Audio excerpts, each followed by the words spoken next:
उत्तरी सरजामदा पंचायत भवन में उपायुक्त ने की जन समस्या निवारण बैठक।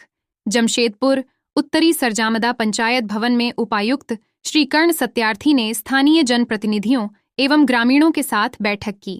बैठक में जुगसलाई विधायक मंगल कालिंदी, जिला परिषद अध्यक्ष बारी मुर्मू, उपाध्यक्ष पंकज, जिला परिषद सदस्य डॉ परितोष सिंह, प्रखंड प्रमुख, 21 पंचायतों के मुखिया, समिति एवं वार्ड सदस्य, सामाजिक संगठनों के प्रतिनिधि तथा बड़ी संख्या में ग्रामीण उपस्थित रहे। बैठक का मुख्य उद्देश्य ग्रामीण क्षेत्रों की मूलभूत समस्याओं के समाधान पर चर्चा करना था। इस दौरान छोटा गोविंदपुर जलापूर्ति योजना पर विशेष विमर्श हुआ। वर्तमान में यह योजना 21 पंचायतों में नियमित तथा एक पंचायत में आंशिक पेयजल आपूर्ति सुनिश्चित कर रही है। जलापूर्ति को और अधिक प्रभावी एवं पारदर्शी बनाने के लिए नई संचालन समिति का गठन किया गया।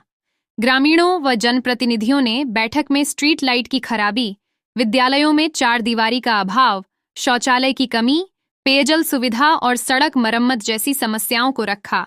उपायुक्त ने सभी मुद्दों को गंभीरता से लेते हुए बीडीओ को सूचीबद्ध कर तत्काल और समयबद्ध निराकरण का निर्देश दिया।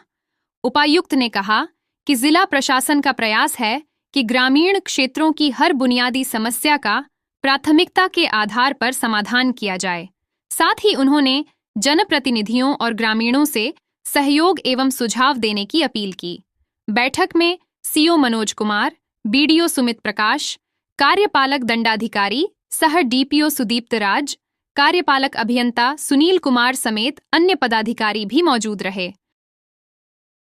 प्रोफेशनल एजेंसी का मतलब ये नहीं होता है कि आपके सोर्स को कोई और रख लेगा, वो आपका अधिकार है, वो तो संभव ही नहीं। जैसे सरकार एक बहुत बड़ा संस्थान होता है, जो रेवेन्यू कलेक्टिव विभाग सरकार में होते हैं, जैसे एक्साइज हो गया या बहुत सारे कमर्शियल टैक्स हो गया, वो काम को अच्छे से करने के लिए एजेंसी का चयन करती है।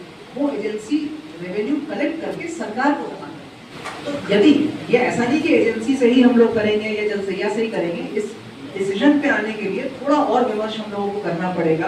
पाइपलाइन की जो स्थिति है उसको देखनी पड़ेगी, इंटेक वेल में जाना पड़ेगा, WTP देखना पड़ेगा, जो स्टार्डा का सिस्टम इंस्टॉल हुआ है उसकी क्या स्थिति है उसको देखना पड़ेगा, परंतु जल्दी हम लोग डिसीजन लेंगे।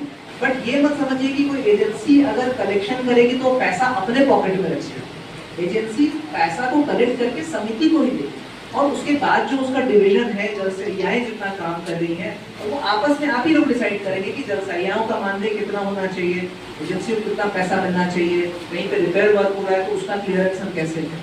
लेकिन एक और चीज है जो सत्य है, वो ये है कि एजेंसी ने जितना भी काम किया, हो सकता है जितना वो क्लेम कर रहे हैं वो 100% नहीं किया हो जनरल एंटरप्राइजेज ने, बट जितना भी काम किया है उसका पेमेंट अभी उनको नहीं हुआ और करीब 2 वर्ष लगभग होने को चले जब उनको पेमेंट नहीं हुआ।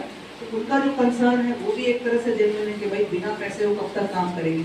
ये बात सत्य है कि पेमेंट तो उनको होगा, परंतु कुछ डिले उसमें हो रहा है। उसको लेके हम लोग का विभाग के स्तर पे भी बात हुई है और सचिव महोदय ने यही कहा है कि यदि जितना वो काम क्लेम कर रहे हैं उतना काम वास्तव में किया है तो आप उसको सर्टिफाई करके बताइए हमें। यदि कुछ कम काम किया है तो उनके बिल में कटौती करके आप हमें इन्फॉर्म करिए, तो हम लोग पेमेंट इस मंथ के एंड तक सुनिश्चित कराएंगे। जो हमारी व्यवस्था सचिव महोदय से बात हुई है, आपका ये जो कंसर्न है पेमेंट वाला वो पूरी जल्दी रिजॉल्व होगा, ठीक है। परंतु जो आपको रिस्पॉन्सिबिलिटीज दी गई, देखिए 2 क्लियर कट यहाँ पे 2 स्टेक होल्डर्स हैं, जलसैयाओं से कराएं या फिर किसी प्रोफेशनल एजेंसी से कराएं। और दूसरा इसका विंग है जो कॉन्ट्रैक्टर के पास 5 साल का ओएनएम है, जिसका लगभग 1.5 साल आपका उसमें से पूर्ण हो गया है ना, तक बचा है, तो 3.5 साल आपका पूर्ण, उसका जो बकाया पेमेंट है, ये 2 अलग अलग इशू है, ठीक है। तो अभी वर्तमान में जो जहां पर लीकेजेस ऐसी अवस्था में है जिसका आप रिपेयर कर सकते हैं, माइनर लीकेजेस, जहां आपके ये जैसा आप बताया रोड में गड्ढा हो गया, ऐसा और भी इश्यूज और भी जगहों पे होगा, उसको सूचीबद्ध हम लोग कब तक कर लेंगे और आप में से कौन रिस्पॉन्सिबिलिटी लेगा उसको सूचीबद्ध करने का। क्योंकि देखिए ऐसे मीटिंग में तो जैसे आपने बताया हमारे विकास शाखा प्रभारी ने कुछ लिखा भी, परंतु वो एग्जैक्ट डिटेल्स लिस्ट बना के जब तक हमारे पास नहीं आएगा प्रभावी कार्रवाई उस पर नहीं हो पाएगी। तो आप में से कौन जनप्रतिनिधि या जनसैया रिस्पॉन्सिबिलिटी लेके हमें बताएंगे कि ये 21 पंचायत का डेटा है जहाँ पे लीकेजेस हैं या अन्य समस्याएं।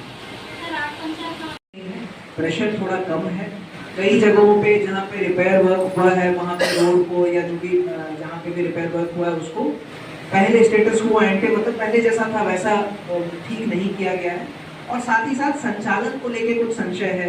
आप में से कुछ लोग बता रहे हैं कि जल सहियाएं इसका प्रभावी ढंग से और अगले कई वर्षों तक अच्छे से संचालन हो, उसकी वो योजना बनाने में थोड़ा समय लगेगा, क्योंकि आज मुझे इशू समझ में ही आप लोग जैसा बता रहे हैं कम्प्लीटली आ रहा है। ठीक है, तो सबसे पहले तो कि योजना का संचालन कैसे होगा। आप ये समझिए कि इस योजना की टीम घाटशिला पहुंची हुई है, तो वहाँ पहुँचना मेरा थोड़ा आवश्यक है, तो इसलिए क्योंकि 1 घंटा मुझे अभी जाने में भी लगेगा। उसे उपाध्यक्ष जी से कि ये थोड़ा वेट कर लें और जो ग्रामीणों की बाकी समस्याएं हैं उनको भी एक बार सुन लीजिए, और निश्चित रूप से जो भी समस्याएं आज आप रखेंगे सब पे हम लोग पर्सनल अटेंशन के साथ काम करेंगे। वीडियो साहब से फीडबैक लेंगे क्या क्या समस्याएं आएंगी। चूंकि ये पानी वाली समस्या थोड़ी ज्यादा मेजर समस्या थी, मुझे पता है इसके अतिरिक्त भी गोविंदपुर में और इसके आसपास के पंचायतों में बहुत समस्याएं हैं। अवश्य हम लोग थोड़ा और समय निकाल के फिर से आएंगे, परंतु अभी इस परिस्थिति में हम लोग नहीं है कि पानी के अलावा जो बाकी समस्या है उसको सुन सकें।